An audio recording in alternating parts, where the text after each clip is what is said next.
passa il favore. Questa è la pillerina di oggi. Ciao, sempre da Nicoletta. Ecco, ti leggo questa storia, questo racconto che mi ha colpito molto. Renato non aveva quasi visto la signora dentro la vettura ferma al lato della carreggiata. Pioveva forte ed era buio. Si rese conto che la donna aveva bisogno di aiuto, così fermò la sua macchina e si avvicinò. L'auto della signora odorava ancora di nuovo. Lei pensava che poteva essere un assalitore, non ispirava fiducia a quell'uomo, sembrava povero ed affamato.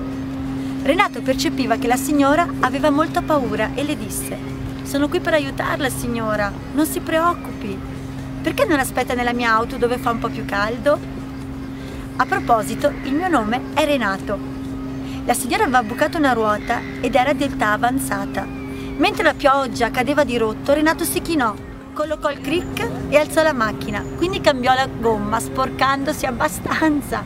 Mentre stringeva i dadi della ruota, la donna aprì la portiera e cominciò a conversare con lui. Gli raccontò che non era del posto, che era solo di passaggio e che non sapeva come ringraziarlo per il prezioso aiuto. Renato sorrise mentre terminava il lavoro e si risollevava dal suolo. Lei gli domandò quanto gli doveva. Già aveva immaginato tutte le cose terribili che sarebbero potute accadere se Renato non si fosse fermato per soccorrerla.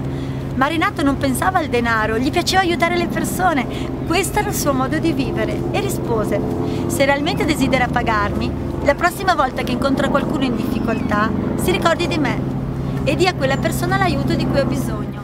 Alcuni chilometri dopo la signora si fermò in un piccolo ristorante. La cameriera arrivò e le porse un asciugamano pulito per farla asciugare i capelli, rivolgendole un dolce sorriso. La donna notò che la cameriera era circa all'8° mese di gravidanza, ma lei non permetteva che la tensione e i dolori cambiassero il suo atteggiamento e fu sorpresa nel constatare come qualcuno che ha tanto poco possa trattare tanto bene un estraneo. Allora si ricordò di Renato.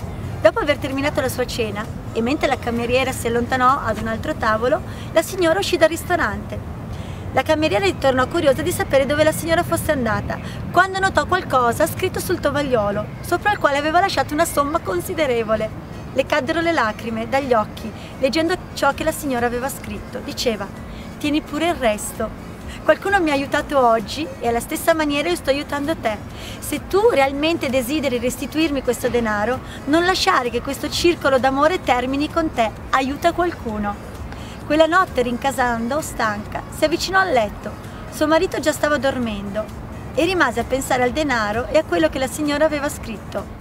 Quella signora come poteva sapere della necessità che suo marito e lei avevano di quel denaro? Con il bebè che stava per nascere tutto sarebbe diventato un pochino più difficile. Pensando alla benedizione che aveva ricevuto, fece un grande sorriso, ringraziò Dio e si voltò verso il suo preoccupato marito che dormiva al suo lato. Lo sfiorò con un leggero bacio e gli sussurrò: «Andrà tutto bene, ti amo, Renato».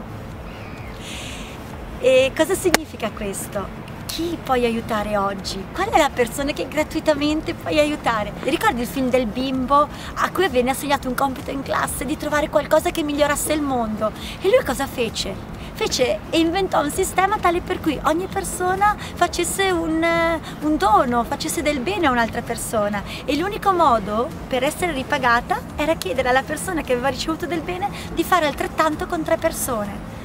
A chi puoi fare un gesto d'affetto oggi? A chi puoi donare un sorriso? Cosa puoi fare per rendere il quotidiano un pochino più... Basta che ci guardiamo attorno, i fiori, i colori, l'acqua, la natura. Cosa puoi fare per rendere tutto più connesso e più bello? A te la risposta. Io oggi agirò verso 3 persone facendo qualcosa di buono e chiederò a queste persone di fare lo stesso con altre 3. Vuoi cogliere la sfida? Mi auguro di sì. Da Nicoletta è tutto e alla prossima. Ciao, grazie!